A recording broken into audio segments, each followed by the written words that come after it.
राष्ट्रीय स्वयंसेवक संघ आरएसएस एक ऐसा संघ है जिसका मकसद पूरे भारत में हिंदुत्व को स्थापित करना है और भारत को हिंदू राष्ट्र बनाना है।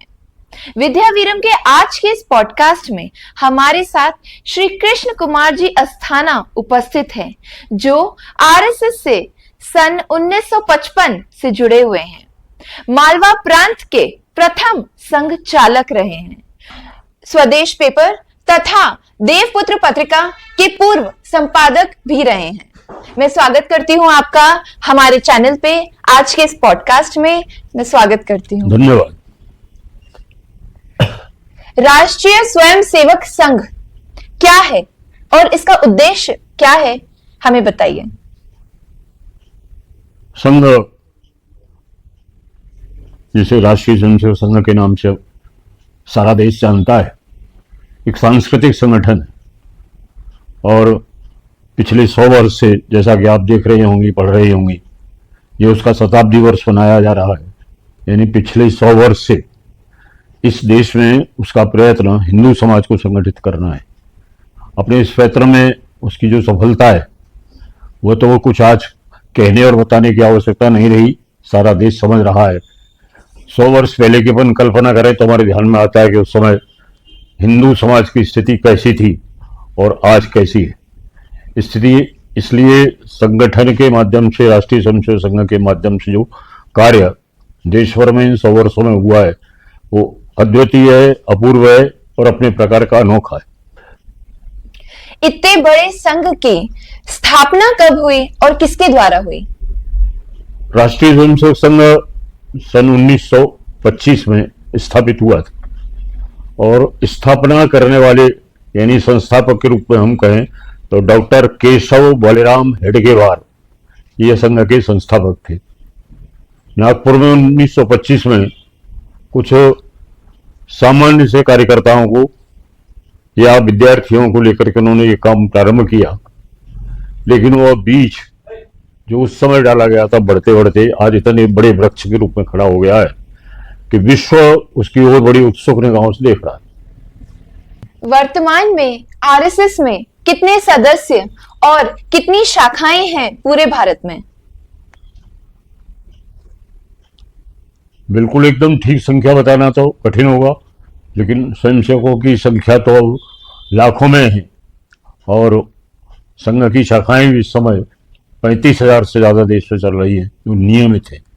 इसके अतिरिक्त भी साप्ताहिक और मासिक ऐसे एकत्रीकरण होते हैं जिनमें वे स्वयंसेवक जो नियमित शाखा पर नहीं पहुंच पाते इनमें एकत्रित आते हैं।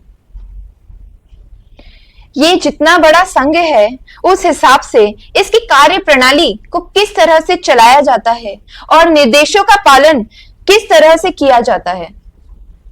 देखिए, 100 वर्ष काम करते करते संघ को हुए, लेकिन संघ ने तो कुछ कागजी पत्र व्यवहार में विश्वास करता है और इस प्रकार की सदस्यता अभियान और ऐसा कुछ चला करके संघ का कोई सदस्यता शुल्क नहीं है और सदस्यता के लिए कोई फॉर्म यहाँ भरने की आवश्यकता नहीं होती।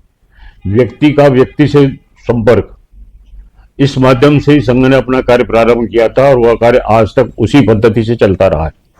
व्यक्तिगत संपर्क के कारण से ही आज देश भर में ये लाखों स्वयंसेवक कहे जाने वाले तैयार हुए हैं और आज भी अपनी इसी पद्धति से संघ कार्य करता चला जा रहा है।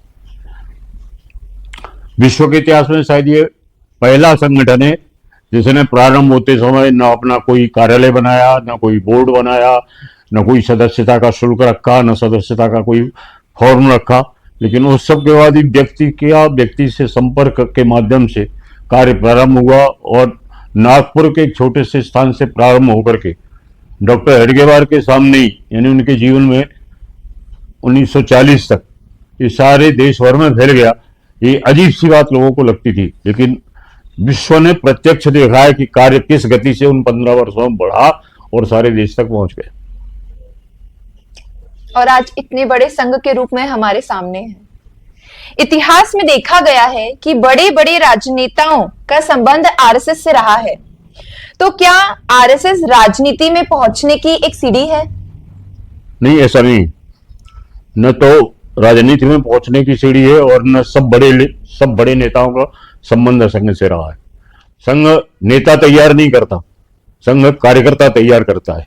कार्यकर्ता अपनी क्षमता के अनुसार विविध क्षेत्रों में जाकर के काम करते हैं और जहां उन्हें सफलता मिलती है उस सफलता के कारण से वे अपनी छाप छोड़ते हैं। तो नेताओं को उत्पन्न करने वाला ऐसा कोई संगठन नहीं है। नेतृत्व क्षमता कार्यकर्ता की तैयार हो, ये काम संघ कर रहा है और उसके माध्यम से विभिन्न क्षेत्रों में काम करने वाले सैकड़ों हजारों कार्यकर्ता निकले हैं। आपकी जानकारी के लिए बताओ, इन 100 वर्षों में संघ ने प्रत्यक्ष रूप से नहीं तो संघ के कार्यकर्ताओं ने विविध क्षेत्रों में जाकर के ऐसे महत्वपूर्ण कार्य खड़े किए हैं कि लोगों को लगता है कि यह सब अद्भुत है। व्यक्ति हमारे विद्या शिक्षा के क्षेत्र में गए, किसानों के क्षेत्र में गए, मजदूरों के क्षेत्र में गए, विविध क्षेत्रों में चले गए, सामाजिक क्षेत्रों में अनेक कार्य खड़े किए। तो ऐसे आज कोई 30-35 संगठन है जो संघ के कार्यकर्ताओं के माध्यम से खड़े हुए हैं और उन्होंने देश में उत्कृष्टता प्राप्त की है। तो ऐसा तो नहीं कह सकते कि संघ नेता तैयार करता है, कहना ये चाहिए कि संघ कार्यकर्ता तैयार करता है और कार्यकर्ता अपनी क्षमता के भरोसे विविध क्षेत्रों में जाकर के और नए नए कार्य खड़ा करते हैं। बिल्कुल। दशहरा के समय पे हम देखते हैं कि पथ संचलन निकलता है। सर, आरएसएस में दशहरा का इतना महत्व क्यों है? हाँ, बहुत साधारण सी बात है। संघ की स्थापना एक तो दशहरा के दिन हुई थी। अच्छा। विजयादशमी 1925 में संघ की स्थापना हुई, एक तो मुख्य कारण से ऐसा है, और दूसरा वो विजय का दिवस है। इस देश में प्रत्येक की रग रग में ये बात समाई हुई है कि हमने विजयादशमी पर और रावण को मार करके और राम राज्य की स्थापना की थी, इसलिए उस दिन को हम शक्ति दिवस के रूप में और संघ उसे स्थापना दिवस के रूप में संपन्न करता है। आज तक ये तो देखा था कि दशहरा पे पथ संचलन निकलता है, पर क्यों निकलता है ये आज हमको पता चला। आरएसएस महिला वर्ग को देश की प्रगति में किस स्तर पर देखता है? समान स्तर पर देखना चाहते हैं हम तो महिलाओं को, और इसलिए संघ जैसा ही एक संगठन डॉक्टर हेडगेवार के परामर्श के बाद महिलाओं के लिए खड़ा हुआ और उसका नाम है राष्ट्र सेविका समिति।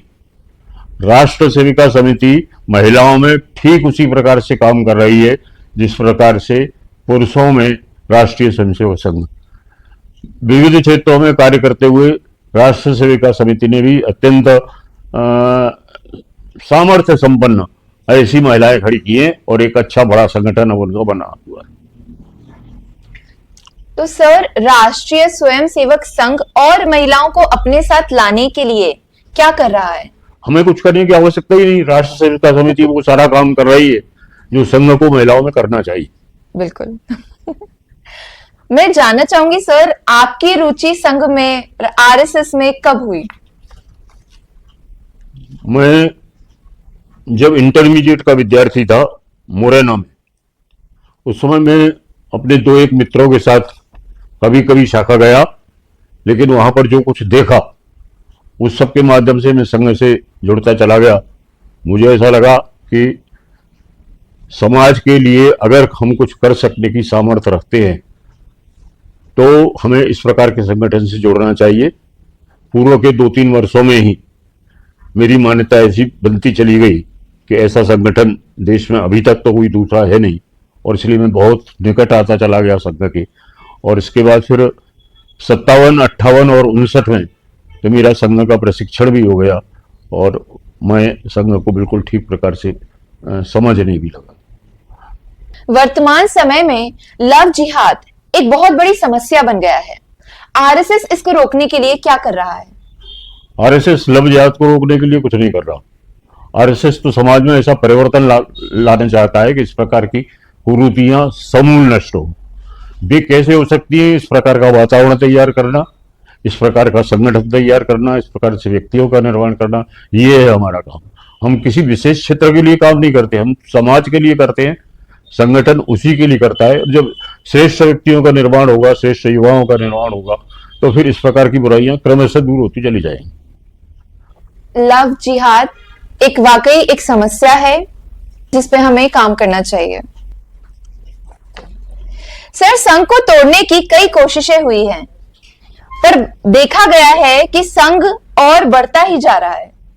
इसका क्या कारण है?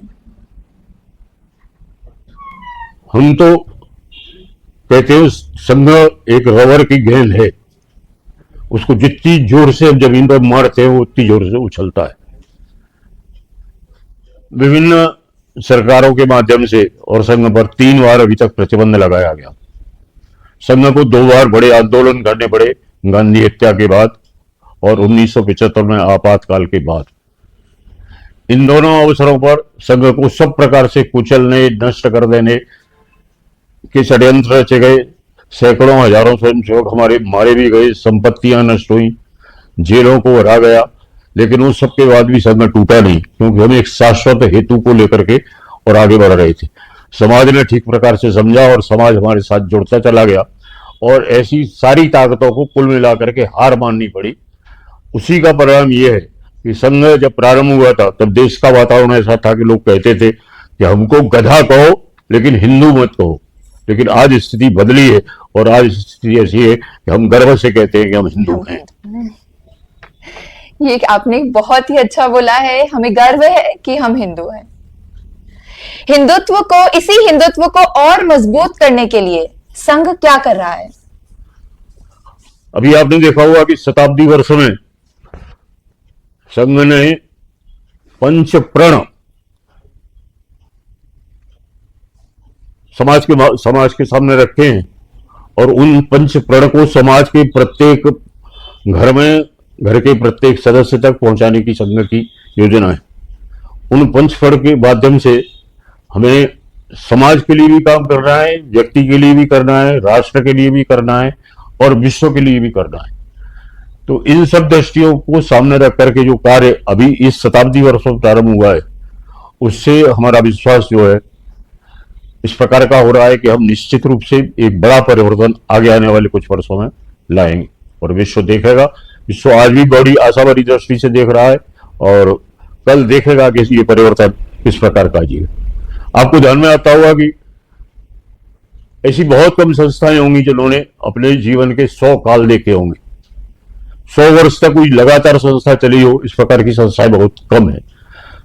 जो है उनका इतिहास ऐसा है कि वे दसियों बार टूटी हैं, गुटों में बटी हैं, छोटी छोटी सिमटी हैं। लेकिन संघ ऐसा संगठन है जिसने अपने 100 वर्ष पूरा करते करते अपने जैसे ही समाज के विभिन्न क्षेत्रों में और 50 संगठन खड़े कर लिए और उन संगठन के माध्यम से हम लगातार अपने हेतु की प्राप्ति की ओर बढ़ रहे हैं। ये सब समाज को, हिंदुओं को संगठित करने के लिए। आज पहली बार आपको देखने के लिए मिलेगा कि हम शक्तिशाली होने के कारण से, समाज के संगठित होने के कारण से विश्व भर में सम्मानित हो रहे हैं, जबकि कल तक हम विश्व में उपेक्षित थे। आपने जो लाइन ये कही है ये हम प्रत्यक्ष रूप से देख भी रहे हैं। सर, आप आपातकाल को कैसे देखते हैं? आपातकाल को देखा नहीं, आपातकाल को तो मैंने भुगता है। मैं उन भाग्यशालियों में से हूं जिसे आपातकाल के दूसरे दिन ही गिरफ्तार कर लिया गया था और आपातकाल उठने के बाद भी नया जब चुनाव हो गया उस सब के बाद मुझे मुक्त किया गया। इंदौर के जिला जेल में मैंने 20 महीने से अधिक का समय व्यतीत किया है। आपातकाल तो देश पर एक कहर था। तत्कालीन सरकार ने समझा था कि शायद इस प्रकार की योजना से दबा सकेंगी शक्तियों को, लेकिन उनको उसमें सफलता नहीं मिली। तो मैं उसका एक भुक्तभोगी हूं। मेरे जैसे हजारों कार्यकर्ताओं ने जेल को भरा था, जेल की यातनाएं सही थी। परिवारों ने उस समय जो कष्ट सहे वे आज तक उसकी कई स्थानों पर पूर्ति नहीं हो पाई। आपातकाल देश पे लगा हुआ एक वो दाग है जिसकी स्मृतियां आज भी निकालना बहुत ही मुश्किल है। सर, मैं जानना चाहूंगी कि बाबरी मस्जिद वाले केस में क्या आरएसएस इन्वॉल्व था? नहीं, आरएसएस सीधा कहीं इन्वॉल्व नहीं था। हम तो ये कहते हैं, हर विषय के संबंध में हमारा कहना ऐसा है कि संघ कुछ नहीं करता। संघ तो केवल समाज का संगठन करता है, लेकिन संघ के कार्यकर्ता किसी भी क्षेत्र में जाकर के काम करते हैं। उस कार्यक्रम में बाबरी मस्जिद में हमारे बहुत से कार्यकर्ता लगे थे, लेकिन संघ लगा था ऐसा नहीं कह सकते। तो सब अब संघ के संबंध में जानते हैं कि कहा जाता है कि संघ कुछ नहीं करता, लेकिन संघ का कार्यकर्ता कुछ नहीं छोड़ता। इससे ये प्रस्तुत होता है कि आरएसएस के कार्यकर्ता समाज और देश की भलाई के लिए जो भी आवश्यक है वो करते हैं। संघ के कार्यकर्ताओं ने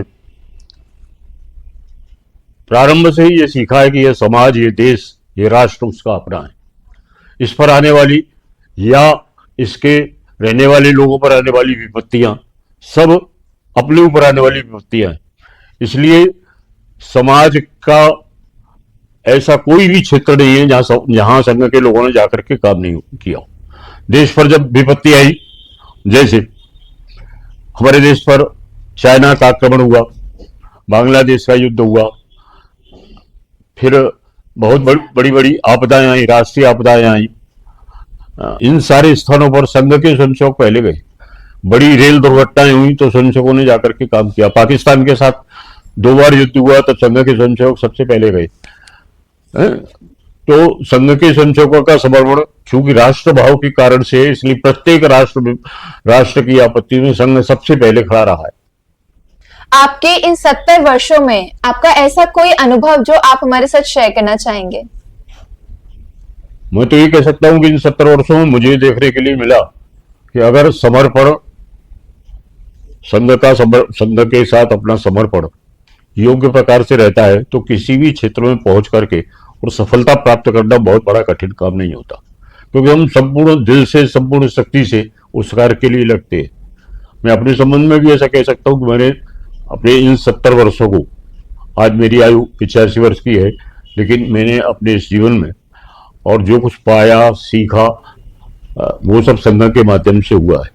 इसलिए एक निष्ठता अगर कहीं रही तो सफलता प्राप्त करने में कहीं किसी प्रकार की देरी नहीं। सर, संघ में निर्णय ऊपर से नीचे तक कैसे पहुंचाए जाते हैं? व्यक्तिगत संबंधों के माध्यम से, जैसा मैं कह रहा था, कोई पत्र वहां से जारी नहीं होता, कार्यालय से, किसी कार्यालय से कार्यकर्ताओं के माध्यम से सूचना आती है। बड़ा अधिकारी अपने बात के अधिकारी को सूचना देता है, उसके बाद आता है। तो इन सब संपर्कों के माध्यम से सब स्थानों पर बात एक साथ पहुंचती है। संघ में क्या कार्यकर्ताओं का, अधिकारियों का चुनाव किया जाता है?